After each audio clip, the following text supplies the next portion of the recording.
Hi all, oyster mushroom gravy எப்படி செய்யலாம் பார்க்கலாங்க. ஃபர்ஸ்ட் நம்ம மஷ்ரூம் வந்து நல்லா க்ளீன் பண்ணி எடுத்துக்கலாம். நாங்கள் ஒரு 2 ஹவர்ஸ் பக்கம் வந்துட்டு வெளியிலே வச்சிருந்ததுனால மஷ்ரூமோட கலர் லைட்டாக சேஞ்ச் ஆயிருக்கு. ஸோ இதில் வந்து அடியில் இருக்க தண்டு வந்து நம்ம எடுத்துடணும், கட் பண்ணி எடுத்து போட்டுடணும். மற்றபடி வந்து நீங்கள் கையில் வேணும்னாலும் பிச்சுக்கலாம், இல்லை நைஃப் வேணாலும் வச்சு கட் பண்ணிக்கலாம். இது எப்படி க்ளீன் பண்ணுறதுன்ற வீடியோ ஆல்ரெடி நான் போட்டிருக்கேன். வேணுன்றவங்க செக் பண்ணிக்கோங்க, நான் லிங்க் கொடுக்குறேன்.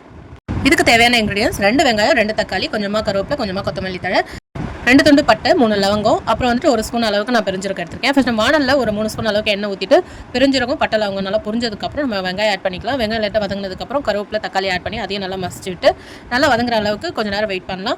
அதுக்கப்புறம் வந்து நம்ம இஞ்சி பூண்டு பேஸ்ட் 1 ஸ்பூன் வந்து இதில் ஆட் பண்ணிக்கணும். இஞ்சி பூண்டு பேஸ்ட்டோடைய பச்சை வாசனை போனதுக்கப்புறம் வந்துட்டு நம்ம இதில் மஷ்ரூமை வந்து ஆட் பண்ணிக்கலாம். மஷ்ரூமில் வந்து தண்ணி பிரிஞ்சு வரும். ஸோ இதில் இப்போ எடுத்த உடனே நீங்கள் தண்ணி ஆட் பண்ணாதீங்க.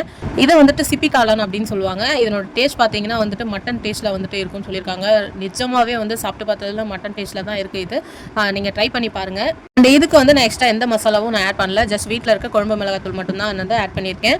அதை வந்துட்டு நான் ஒரு ஸ்பூன் அளவுக்கு ஆட் பண்ணியிருக்கேன். தேவையான அளவு உப்பு ஆட் பண்ணிக்கலாம். ஒரு ½ கிளாஸ் வந்து நான் தண்ணி ஆட் பண்ணிக்கிறேன். இந்த தண்ணி கொதிச்சு நல்லா உங்களுக்கு கிரேவி கன்சிஸ்டன்ட் வந்துச்சுன்னா இறக்கிடலாம். அவ்வளோதான். ட்ரை பண்ணி பாருங்கள். தேங்க்ஸ் ஃபார் வாட்சிங்.